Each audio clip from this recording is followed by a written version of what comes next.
We're animals. Haven't you ever heard of Darwin? I'm Angela Duckworth. I'm Stephen Dubner. And you're listening to No Stupid Questions. Today on the show, why are we having less sex than we used to? I think even masturbation is down. I don't have that number handy, I'm sorry.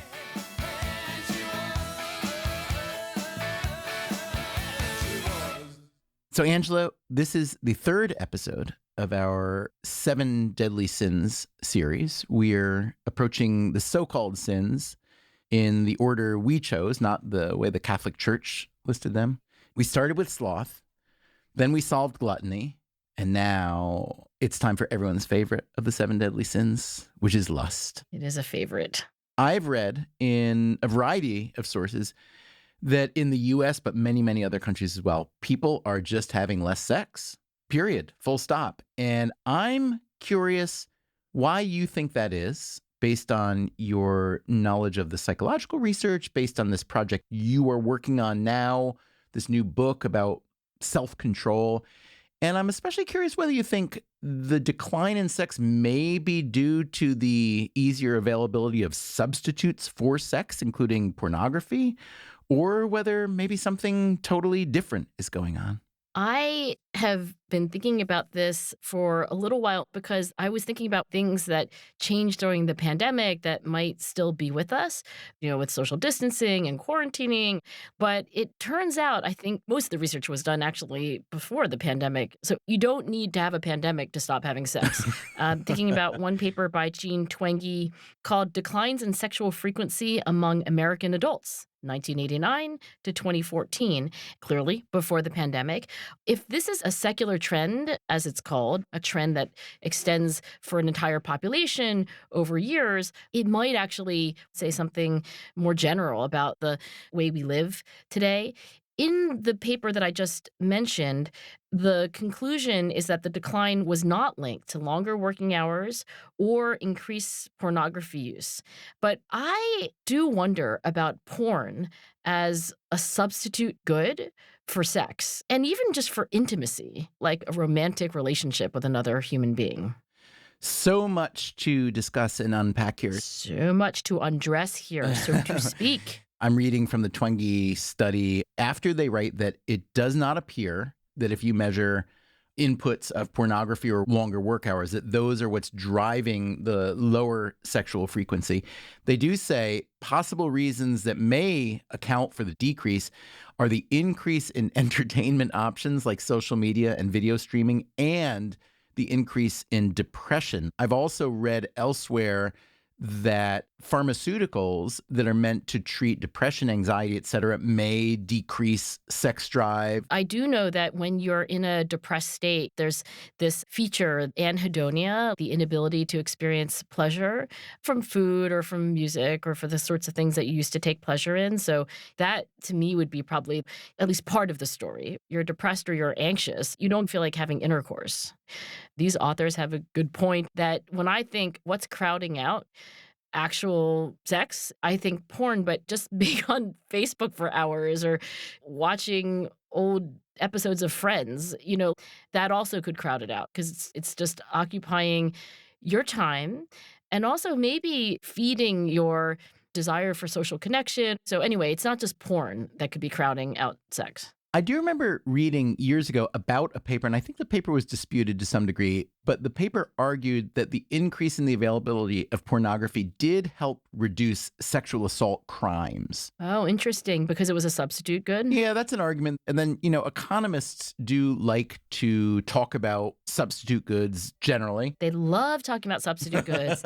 There is this research study that was published in 2016. It's called Pornography and the Male Sexual Script, an analysis of consumption and sexual relations. And it's from the Archives of Sexual Behavior.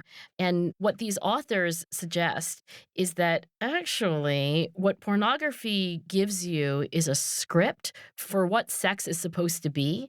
They call this cognitive script theory. You watch these things and you're like, oh, That's what it's supposed to look like. That's what I'm supposed to feel. And I can imagine how that could be true, especially because sex is something that you don't get to watch a lot of people do in general. Speak for yourself. I've got a telescope. I live in New York City. It's, windows just all over. Maybe outside of New York.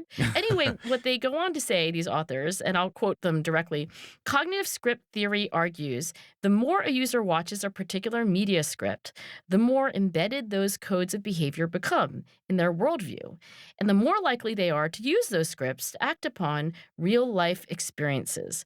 Then they go on to say that they surveyed close to 500 college men. These are young men aged 18 to 29, all in the United States. Wow, that's kind of old to be in college, isn't it? Well, I will say most students don't graduate in 4 years from four-year schools. They stretch it out. So anyway, they asked them questions about the rate at which they use pornography, and they asked them about their sexual preferences and their concerns. And what they find is that the more pornography a man watches, in their survey at least, the more likely he was to use it during sex, to request particular sex acts of the partner, to conjure images of pornography during sex, to maintain arousal, have concerns about his performance and body image from those scripts that he saw. So the study had one other finding that I think is worth thinking about, even though it's just one survey study. Higher pornography use was negatively associated with enjoying sexually intimate behaviors with a partner. So not a pretty picture of porn. I'm reading here something that I think is related to the paper that you're describing.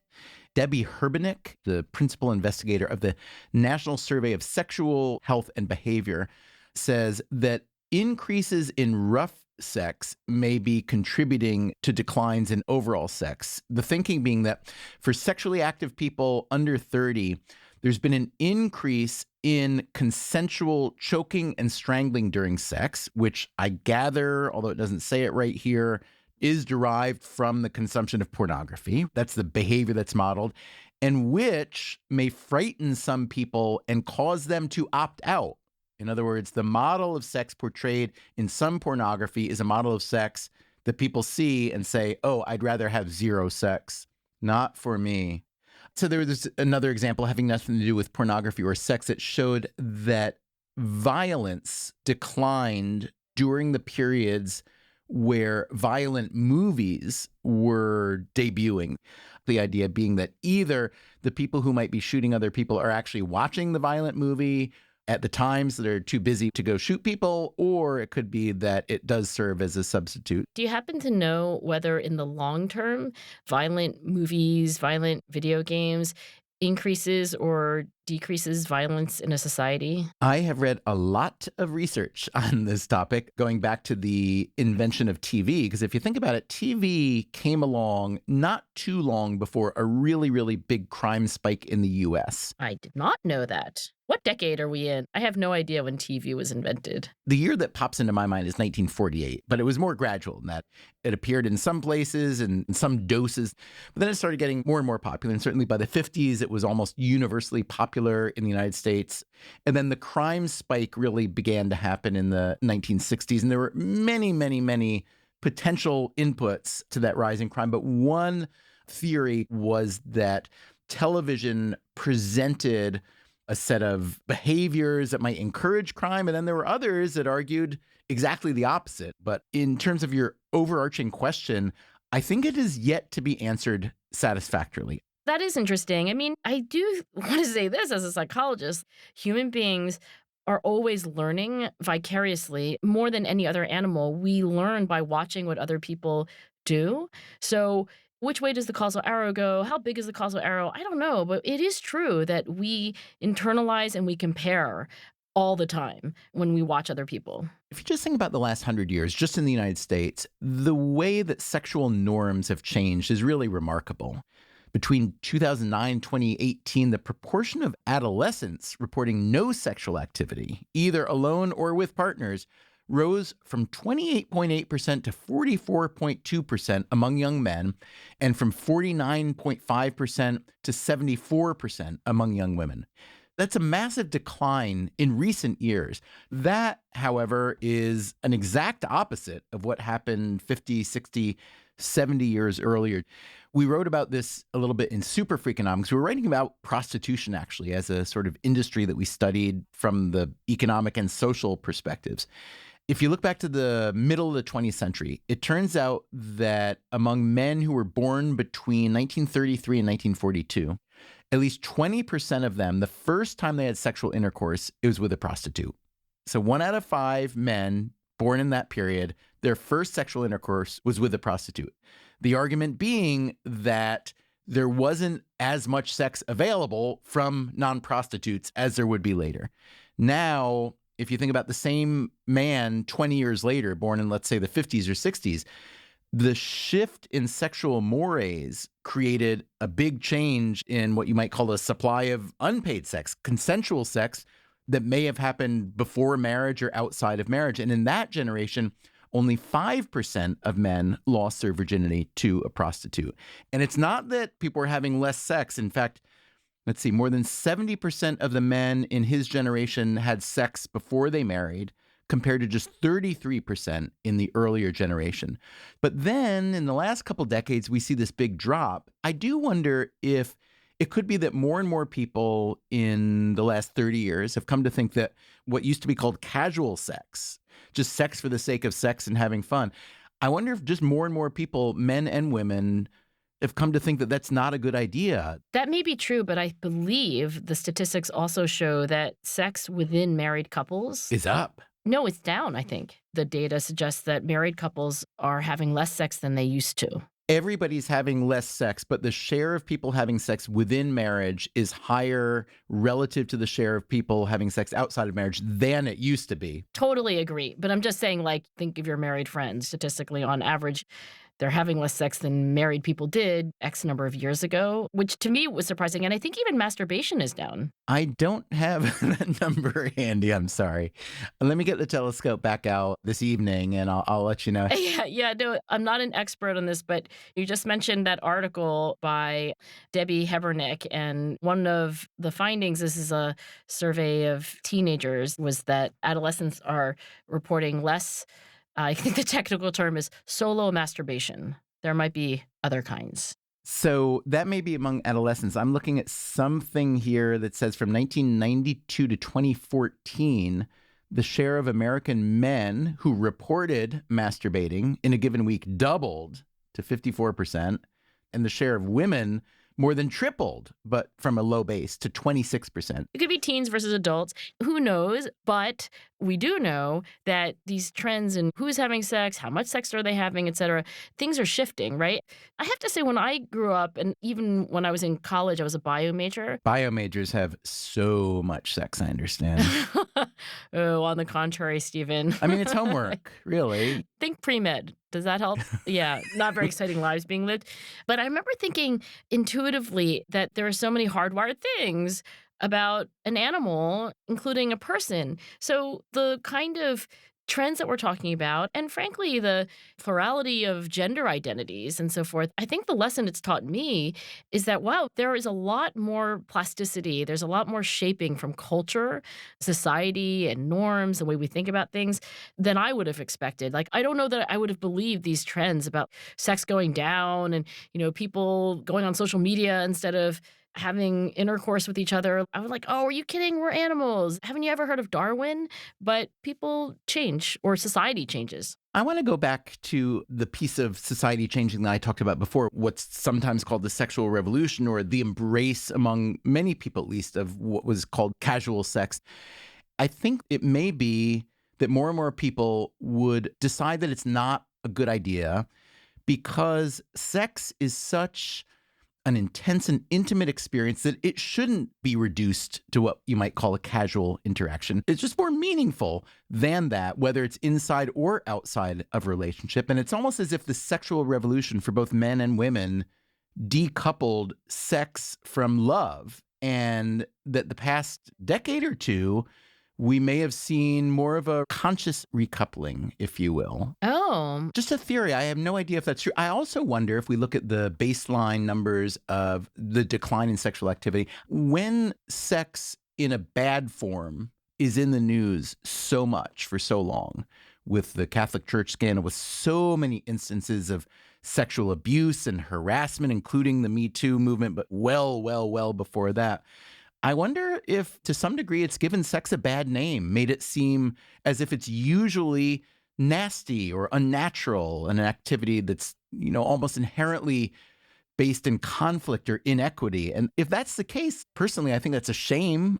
My husband Jason sent me an op-ed from the New York Times that was published, I think, the day before Valentine's Day. The title is some version of "Have More Sex, Please." And the perspective offered, provocative, is that we should be having more sex. And feel free to disagree, because I take your point about the recoupling between sex and love, and that it's not just a physical urge. But the argument was made, I think, persuasively, that when you have this most intimate of relations with a real person, like, we're not living just by watching flickering images on our phone vicariously. And it's hard to think of an activity which is more like in the here and now, real. It's not the metaverse, and the recoupling isn't necessarily at odds with that. I mean, one of the arguments that's made in this op-ed is, more broadly than sex, this might be a leading indicator of American loneliness.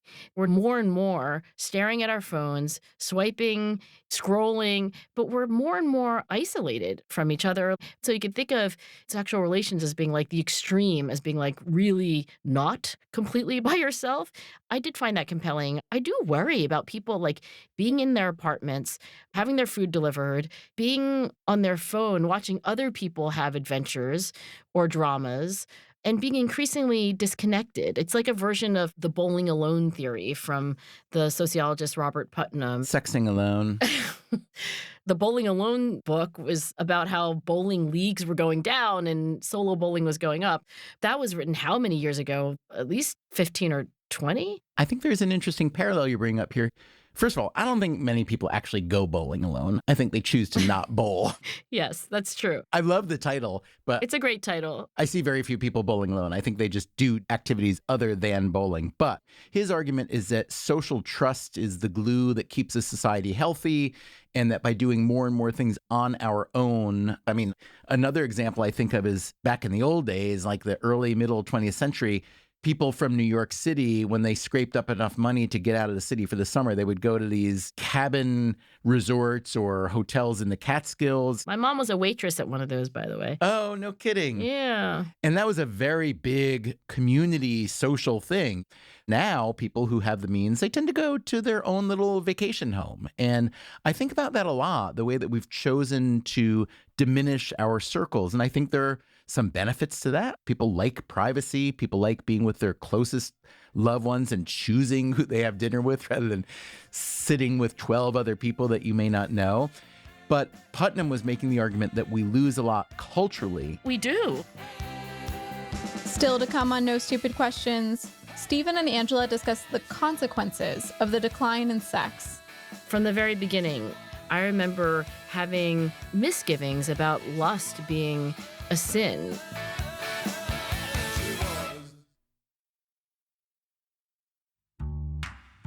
Now, back to Stephen and Angela's conversation about lust. I wonder what you think, Angie, may be the consequences of so much less sex. We should say some of the effects are plainly positive. The rate of teen pregnancy has gone way down. Way down. But the overall fertility rate has also gone down a lot, and that's typically not a good thing for society. So when you think about the downward trend in sexual activity, what do you think are the consequences of that? How is it changing us? I probably worry more about the things that are correlated with sex than I do about sex itself. Like corned beef, or what are you talking about? It's correlated with sex. Not a side of corned beef. That's what George Costanza was after. I don't know if you recall. He wanted to have sex while eating like a pastrami sandwich and watching the Yankees on TV. That was his sex trifecta. Oh, I missed that episode. Yeah, most memorable. I did not catch that Seinfeld allusion. Well, I found the op-ed of which I spoke, the one that my husband wrote to me with the subject line, "I like this op-ed for many reasons." I think he was a little little tongue-in-cheek there. Was this his little Valentine's note to you? Like, hey, honey, let's get it on. Well, yes, it was the day before Valentine's Day. Let's do our patriotic duty. Maybe so. The title of this op-ed is Have More Sex, Please. And the author is a writer who covers sex and culture named Magdalene Taylor. And at least according to her, there are numerous physical benefits. Apparently, you have better sleep. There is evidence that it lowers blood pressure. It's good for your heart. It's a good stress reliever. But I think about the things that are correlates of having sex that are maybe even more important. In general, I think the fact that you're having sex with another person suggests that you have some kind of relationship, right? That you're like having dinner with somebody. You're talking to somebody about your day. And the point has been made that maybe the epidemic we should all be worrying about, and maybe one of the worst things about COVID, was loneliness. And not to undermine sickness and death from COVID, but just the isolation. I mean, I remember, and this has nothing to do with sex, but, my father passed away in April, the first month, at least for the United States, of the COVID-19 pandemic. And my mother had been living with my father in this nursing home. And not only at his death, but also for the next 2+ years, like, couldn't really see her. And because of quarantine and so forth, my 80-something-year-old mother was just like completely socially isolated. So I guess I worry more about that kind of thing than the lack of intercourse per se. Yeah, I think that's a really good point. I would love, Angela, to hear from listeners.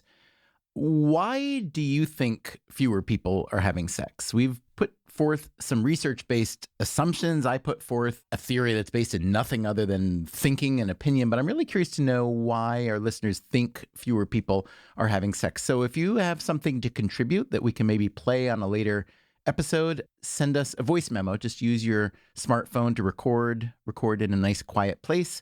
Keep it relatively short, include your name, and send that to us at nsq@freakonomics.com.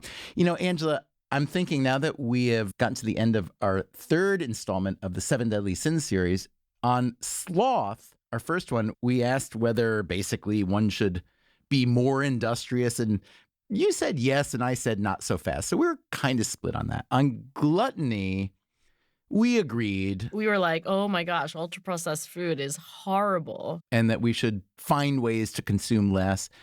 With lust, it feels like we're both saying that people should just get out there and have a lot more sex, but presumably be somewhat selective. Would that be your advice? Well, I think we're voting for love, right? Like, we're voting for meaningful sex wherever and whenever possible. You wanted to recouple love with sex, and I'm on that team. I didn't necessarily say I wanted that. I said that was my theory that maybe would explain why people are having less sex. But to be fair, I like the idea of recoupling sex and love. I absolutely do. I think there's been a lot of damage done by the uncoupling. I think there are massive, really, an economist would call them negative externalities of people pursuing sex for the sake of sex. I mean, I personally know several people, men, who have ruined lives, their own lives and the lives of their families and other people by the pursuit of sex that they literally could not control. And so if what we're seeing is a decline overall in sexual activity because some people have got that pursuit under control, I think that's a positive step. But I don't think that's driving the secular trend. I don't think it's like sex addicts are going down and then the whole population's going down. I will say this. From the very beginning, I remember having misgivings about lust being a sin. I remember in our first conversation now, you said you didn't think that should even belong on the list of sins. And I thought, are you bonkers? Only a woman would say that, by the way, because if you're a man and you've ever been around a man. I think maybe there is a gender difference here. I'm like, well, what impulse are you talking about? That's so hard to. How could you possibly let that crowd out your desire for coffee or wanting to read a good novel? But as it turns out, even a lot of men are susceptible to crowding out from video games and social media and movies and so on, apparently. Apparently so. But nevertheless, when we put this on the scale, when we asked people in focus groups, we did find gender differences on the scale. So we'll see what happens when we survey No Stupid Questions listeners. But I do think there are many men and certainly some women as well who would say that the drive to feel these feelings, either by yourself or with other people, it can get you into trouble. And that's the definition, I think, for all of these sins. Wait, you're saying that you used good academic research dollars, some of which are federally and taxpayer funded, to conclude that sexual appetite is actually a real thing. Well, that was not the point of the study. And by the way, no tax dollars at work. Amazing finding down there at the University of Pennsylvania. Good work. No, that was not the point of the study. But my point is that when you do focus groups, people say just spontaneously, like, this is a problem for me, because we ask them about their own lives. And we should say, if you listening now want to take the survey that Angie just mentioned, this is a 7 Deadly Sins survey that she put together and is running mostly for our fun and edification. The survey is linked in the show notes of this episode. It is also on the No Stupid Questions website. The link there will take you to a University of Pennsylvania site where Angie is presenting this survey for anybody to take so you can really learn about yourselves. It's not for research. It's just for you. And the lust items, none of them are X-rated. I don't even think any of them are R-rated. So, Angela, has this conversation today made you lustful? Are you going to run home and have sex with Jason?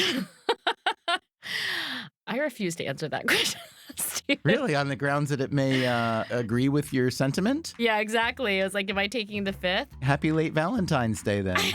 I will say this. I'm really glad I married Jason Duckworth. This episode of No Stupid Questions was produced by me, Catherine Moncure, with our production associate, Lyric Bowditch.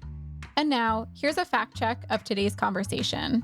In the first part of the episode, Stephen says he thinks the TV was invented sometime around 1948. The TV was actually first demonstrated in public in 1927 by Scottish engineer John Baird. Then, Stephen says that married people have more sex than singles and that the gap has grown over time. But Jean Twenge's 2017 paper, Declines in Sexual Frequency Among American Adults, 1989 to 2014, says that the quote-unquote marriage advantage has shrunk over time, not grown. Finally, Stephen says that Seinfeld character George Costanza's quote-unquote sex trifecta is having sex while eating a pastrami sandwich and watching the Yankees on TV. While George's trifecta does include sex, pastrami, and TV, he doesn't say anything about the Yankees. That's it for the fact check.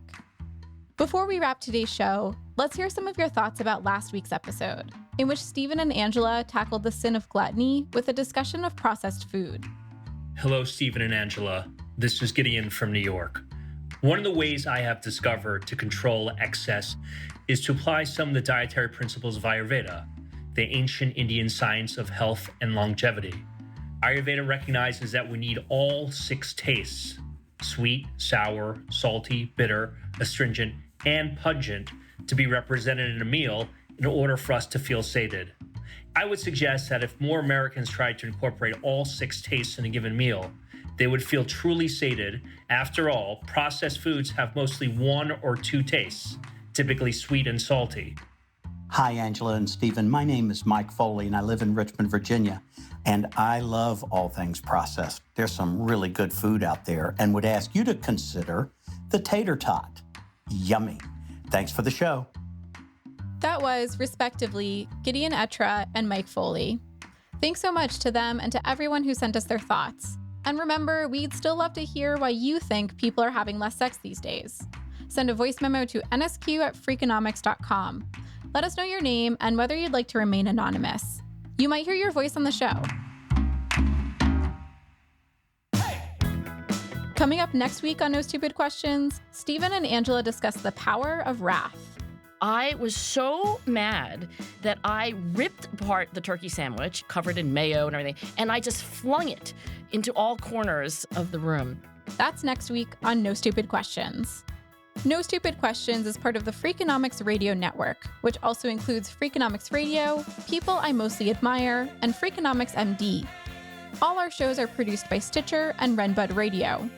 This episode was mixed by Eleanor Osborne with help from Jeremy Johnston. We had research help from Dan Moritz-Rabson. Our executive team is Neil Carruth, Gabriel Roth, and Stephen Dubner. Our theme song is And She Was by Talking Heads. Special thanks to David Byrne and Warner Chappell Music. If you'd like to listen to the show ad-free, subscribe to Stitcher Premium. You can follow us on Twitter at NSQ_show and on Facebook at NSQ Show. If you have a question for a future episode, please email it to nsq@freakonomics.com. To learn more or to read episode transcripts, visit freakonomics.com/NSQ. Thanks for listening. Record in a nice quiet place. Include your name and number. Sorry. Include your name and number. And some photos. Yes, exactly. We'll see which way we swipe. The Freakonomics Radio Network, the hidden side of everything. Stitcher.